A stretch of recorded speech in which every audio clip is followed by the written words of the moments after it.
All right, there you go. What else do you need to know, right?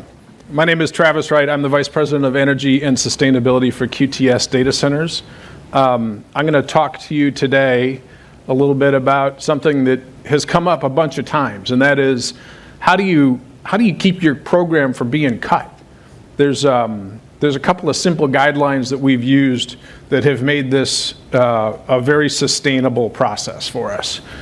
And so I don't know if you guys can get the deck up there. There. So, by the way, I love starting my presentations with this picture. What you're seeing here is a great dichotomy here, because in the foreground you see a building that's sort of red and gray. That's our data center in the Netherlands.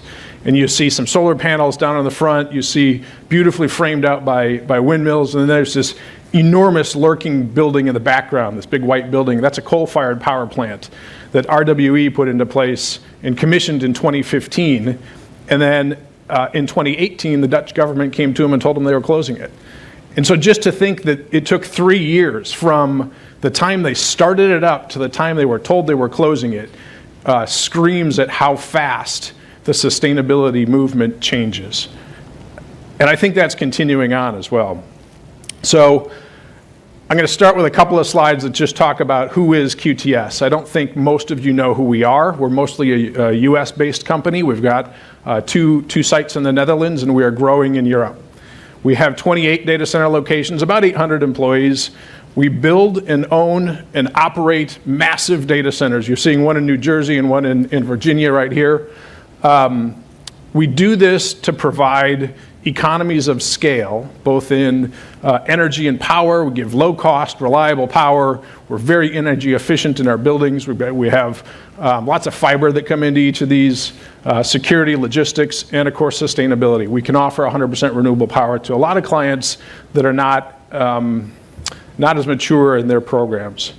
And so a lot of times people don't really understand what a data center is or what's inside of it. They are big, huge open spaces. They have rows of cabinets in them with stacks of servers in them that create an awful lot of heat. Data centers are huge consumers of electricity. 90% of all of that electricity gets turned into heat that then has to be removed. And so the way that's typically done, this is not for every data center, but it is a very common practice that there's cold air that's blown underneath a raised floor. It comes up out of perforated tiles that are right in front of each of these cabinets. It gets sucked through the servers, it heats up, and just keeps on going through a process like that. So that's kind of a typical way a data center works. Okay, let's get to the sustainability part. So if you think about sustainability, and I asked 5 different people what is sustainability, I'm going to get 5 different answers. For most of us in the room, we would have a pretty altruistic view. It would be, we think it's the right thing to do for the world. We know that we have climate goals to meet. We're doing this to save our planet. But you need to understand that the people who run the companies that we work for are running a business, and they look at it in very financial terms. And so this question of what's going to happen when there's massive inflation? What's going to happen when there's an energy crisis? What's going to happen when there's a change in leadership? Does the sustainability program get cut? Sometimes it does. If the change in leadership or the pressures that are on the business cause enough concern, then yes, that is at risk. It absolutely is, and we don't want that to happen. So at QTS, we think about it as a successful sustainability program has to be financially, culturally, and operationally sustainable. And so we use this phrase a lot. We say we can create value for our stakeholders and benefit society at the same time. So every time we come up with a new initiative, something that we want to do differently, we ask that question. Can we do both? Can we make it so the CFO of this company really likes it and we're benefiting society at the same time? And if the answer is yes, then this program is going to be here forever. It's not going to change next time we have a change in leadership or a change in business environment.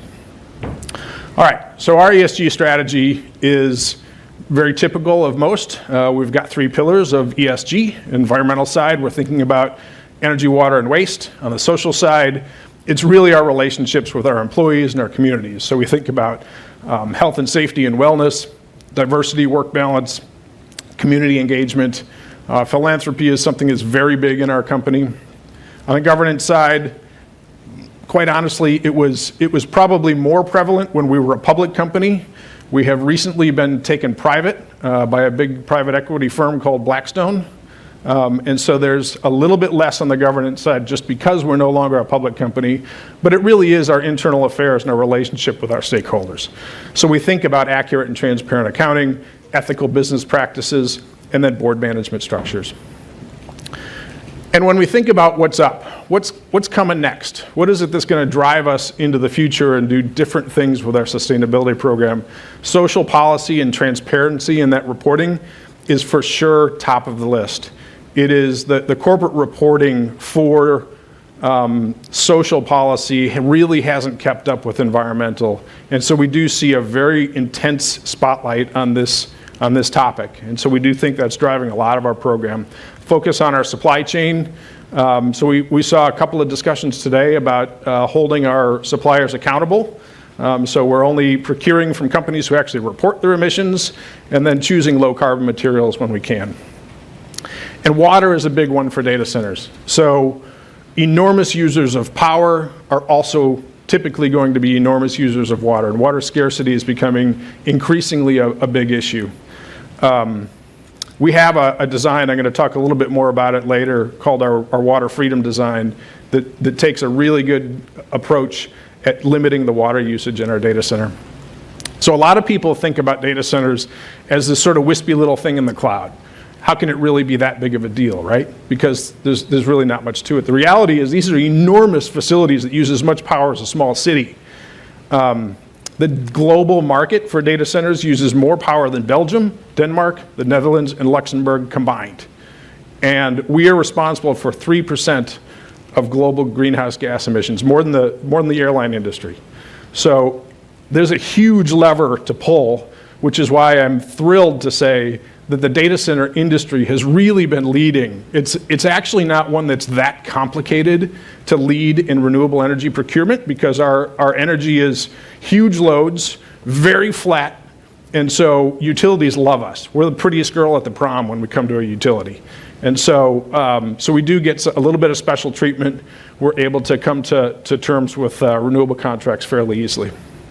All right, so what do we do? First thing that we do is we align with our customers. The group of companies you see in that lower right corner, about 3 or 4 years ago, got together and said, listen, we buy a lot of data center services. We would like them to supply us with renewable energy in a very specific format. And so they came up with this thing that's called the Co-location and Cloud Buyers Principles. This is what we want to see. We want to see options where we can pick our shade of green. Is it just RECs? Is it a power purchase agreement? Is it building a brand new facility right next to your own? They want to be able to have some options there. They want real-time data. They want incentives. So when we're incentivized to do energy efficiency projects, they want to share in those savings. They want collaboration about things like energy efficiency projects. They want us to be transparent, and they want us to go out into the market and advocate for what's right. So those are the main things that our customers are looking for. We're one of 7 data centers that have signed up for the Cloud and Co-location Buyers Principles. All right, this one's a little bit tricky to go through. I will talk through it in a little bit of a simple way here. We have a couple of different strategies for buying renewables. And in the United States, there are regulated markets and deregulated markets. Deregulated markets are a little bit more like Europe.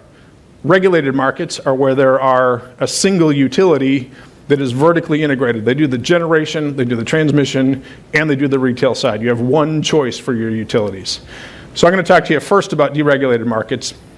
This is a concept that we came up with, I guess it was in 2018, where we go and we work with a big investment bank that you would know their name. They've got a list of projects where they have some opportunity to get these off the ground. The project is usually in a stage where their land is under control. They've got an interconnect agreement in place. They've got some of their financing in place, and they need somebody to come in and give them the rest of the financing, and they need somebody to buy their commodity off them. So they're really at a go, no-go kind of point.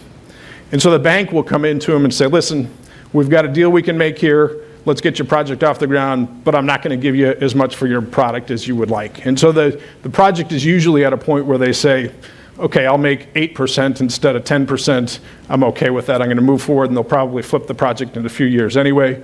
So they're usually okay with it. So the big bank gets some pretty good incentives. They're out buying wholesale. They're buying 2, 3, 4 projects at a time. And then they come to us and they say, all right, we've got this deal. We can sell you a chunk of this. Maybe it's not 100% of what we bought, but we can sell you a portion of it, and we can define exactly what your requirements are, and we can be flexible on volumes. And so we'll take some of that deal. We're in negotiating with them first. Then we go find a retail supplier. We'll shop around and find whoever will give us the lowest markup, put those together. They just sleeve a contract through, and we end up with fantastic pricing for a long-term PPA, fixed price. I'll tell you, the ones that we did in 2018 and 2019, we are thrilled with today. As you can imagine, the pricing back then was far below what it is today. And so we're feeling pretty good about this. So it's a great concept. Actually, a lot of the data center industry started doing this after we did. And actually, one of the retail suppliers actually bundled it into a product. So they do like it. In a regulated market, you usually have to go through what's called a green tariff.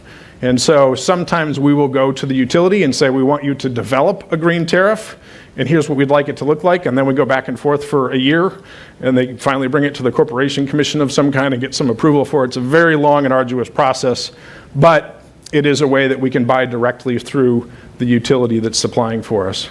And so one of them that we really like is by Georgia Power. They're, of course, in Georgia in the United States. They've got a program called CRSP. And it's a neat program because it's very green.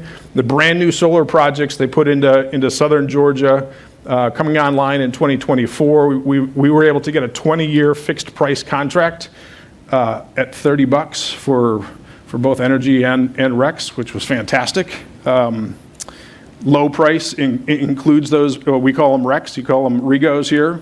And so we've got 348 megawatts out of this deal. We were the largest off-taker. They're very flexible on volumes. And then we applied for another 500 megawatts that we think will come online next year. So pretty happy with this one. I kind of wish all of our regulated utilities would do the same thing. All right, a couple other things that we do. These are some of the success stories from our program that just really did make good business sense. We build a lot of data centers. There's 4 of them that we actually took existing facilities and turned them into data centers. They were something else before. Richmond and Irving were both semiconductor plants. Atlanta was a Sears and Roebuck distribution center a long time ago, and then Chicago was the Chicago Sun-Times printing facility. And so oftentimes in the data center market, they'll come in, scrape those buildings to the ground, use the land, use the substation, and then build greenfield from that point. And by actually reusing these facilities, we saved 1.7 billion pounds of material, the concrete, the steel, the roofing material, all that stuff that would have gone into the landfill is now actually being reused again. 663,000 megawatt hours that it would have taken to rebuild all of that material, and a whole bunch of diesel fuel for the trucks that were hauling it to the landfill. So when we can't do this, we build greenfield. So we'll go to sites and build facilities. What you're looking at here is a 48 megawatt data center. It's a pretty neat design because it's very modular.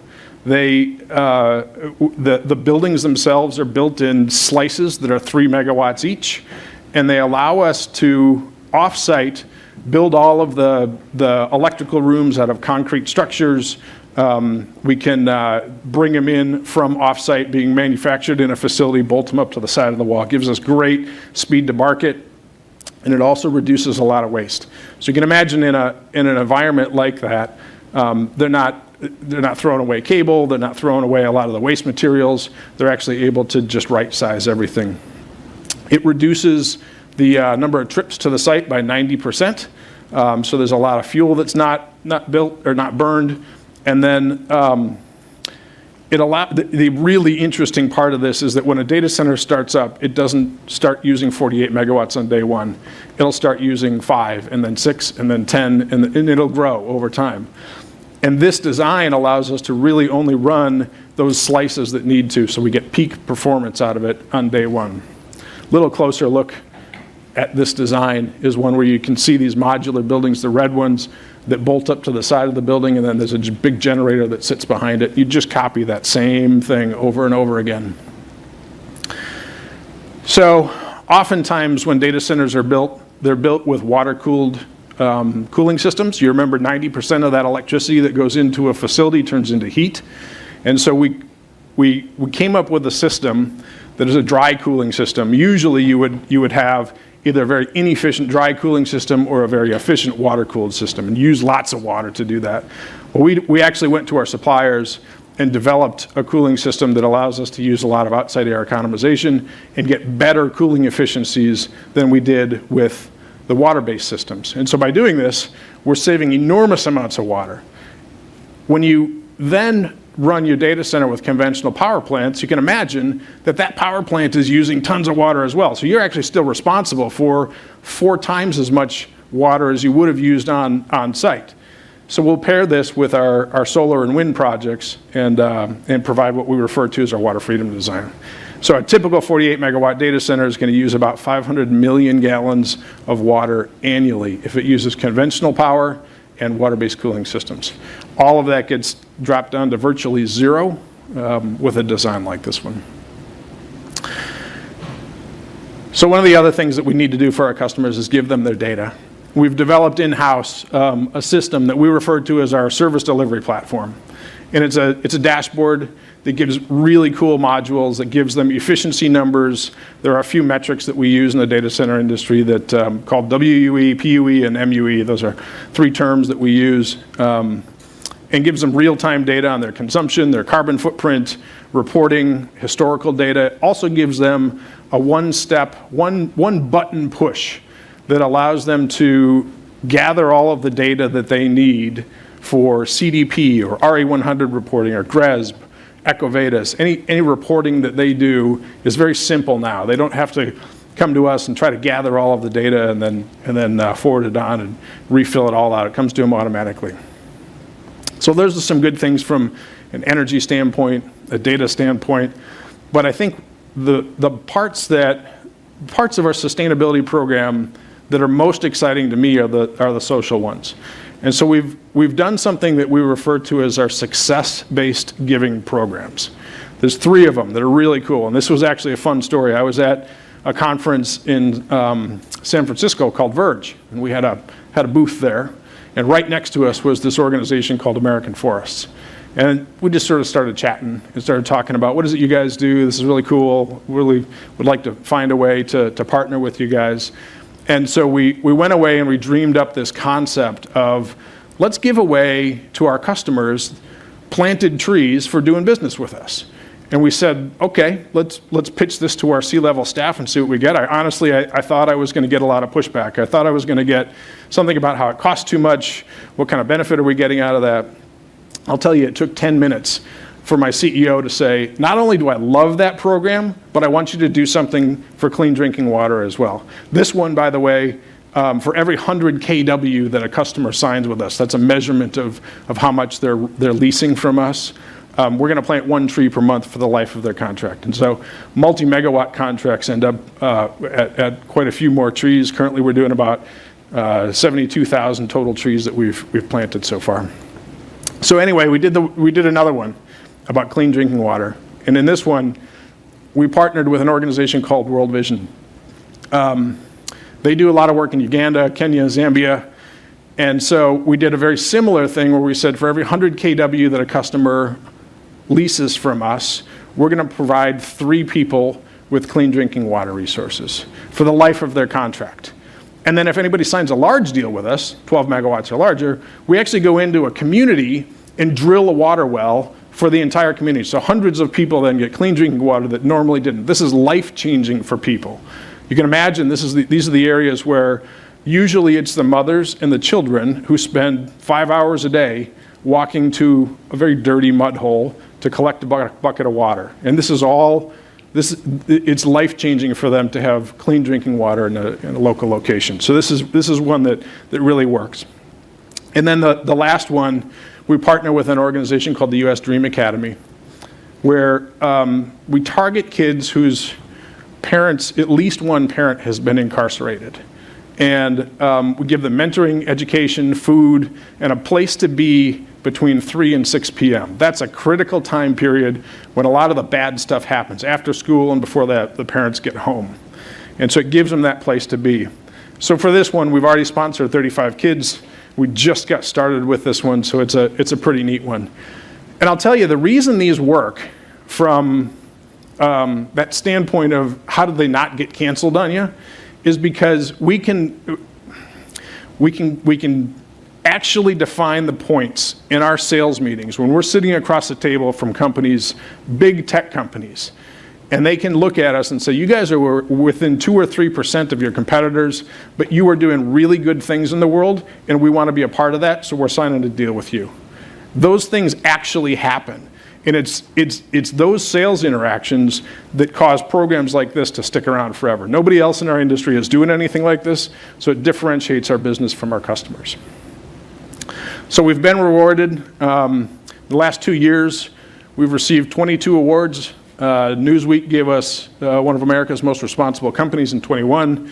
Actually, this year, we won the award for Best Initiative for Philanthropic Giving. And in this year, we also received a top 10 global hyperscale data center sustainability leaders. So we're pretty excited about this. It's kind of an eye chart, but it just does go to show that we've got an awful lot of support behind us. All right, so last slide here. What does it all mean? 3 things. Align with your customers, make your sustainability initiatives good business decisions, and do more good in the world. You do those 3 things, and your sustainability program is going to be sustainable.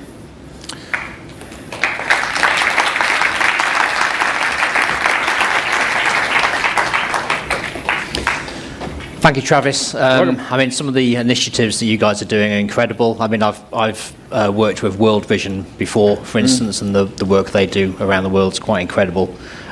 So you outlined some of the initiatives there that you do from an ESG perspective. Which of those are you most proud of or excited about? Oh, it's for sure the social ones. And really because that was something that, it's not like renewable energy. Everybody's doing renewable energy. We get it. It's pretty well defined. Everybody knows how to do it. Those are things we invented. Nobody in our industry is doing that. It makes us a differentiator. It really does come back to our business as you guys are different. We want to do business with you because you're doing that. And it's kind of an emotional thing for our customers. If they're altruistic companies, then it's something that really does work for them. And most people can relate to things like that. And this really emphasizes the point that we've been making all day so far, which is sustainability is good for business. Right? It is. Because you can make it good for business. You can make it so that it is just an altruistic view, and then when there's a change in environment or leadership, it might change, or you can make it that it's good for business and it's there forever. And one of your early slides there, just to highlight this, was which one was it? Yes. You mentioned that the emissions from data centers are higher than airlines, like pre-COVID level airlines. Yeah. But people don't automatically think of data centers as these huge polluters, right? So just explain to us a little bit more context of why the footprint is so significant for data centers. Oh, it's really just about energy consumption. Honestly, these campuses I think I said this, use as much power as a small city, just on one small campus. They're insanely energy dense. And so people don't really recognize that their self-driving car, the AI they're using, every time they talk to Alexa, every time you pick up your phone and manipulate something on your phone, it's manipulated there, sent to a tower, goes through fiber, manipulated at a data center, and comes back to you. You have a carbon footprint every time you touch your phone. And think about how many times you pick up your phone. And so the whole concept of data usage, consumption, storage, movement is exploding. There are organizations out there that are predicting that the data center power consumption is going to go up 30x by 2030. Wow. It's insane. So it is something that we absolutely have to be mindful of. Absolutely. Right, are there any quick questions from the floor? Okay, right, the hands are shooting up here. Is Tom backstage with the microphone? falling asleep. If we can just take the back there, please, first. Yes, just that gentleman at the back there. And I'll try and take one or two more, but we are over time. If you can try and keep the question short, just say where you're from and your name, please. Hi, Guy Bell, CBRE Data Center Solutions, and we're at 2.7 gigawatts, so yes, I understand the power issue.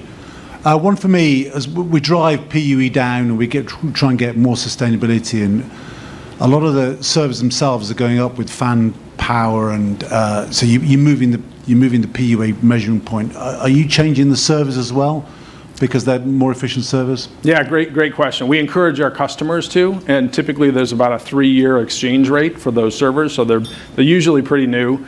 Do keep in mind, we are an infrastructure company, so we build the building, we put the power to it, we have the emergency backup generators, the security, the fiber. We don't own the servers themselves. Does that make sense? Yeah. It should be on. We do. Yeah, so, and we drive that debate by having, especially with our large customers, we have very pointed discussions with them about the amount of power they use. We can give them fog maps of heat that show exactly where they're using their power in each one of their cabinets, and gives them great amount of detail as to what it is. But it is very common that every 3 years they're putting new equipment in. Okay, one final question. We'll just take it from the gentleman just, yeah, sorry. Yes, you please, sir, with the glasses on there. Thank you so much. There is regulation possibly coming into Amsterdam for infrastructure companies to force their customers to put their servers into sleep state, but that may be a different question. Just on your video showed that a lot of your tenants, a lot of your data centers have got single tenants in them up to 100 megawatts plus. So that would suggest that if people in the audience haven't heard of QTS, they probably have heard of your customers, who will be the hyperscalers, they'll be the Googles, they'll be Facebook, Amazon, people of that, to what you're just saying, all the services that we use all the time. Those companies, and the data center industry is doing fantastic stuff to get to sustainability and renewable energy and all the good things that you were talking about. But those big brands are aware of their reputational risk, and have committed to being not just using 100% renewable, but being carbon net zero by 2030. And so what part will you play, and what are the conversations, what guarantees are they asking of you as a supplier that you will be part of that and able to guarantee as a data center supplier to them that they will hit those net zero targets going forward? Yeah, great question. So part of the RFP process, and by the way, I can neither confirm nor deny that any of those 6 hyperscale clients in the world are ours, but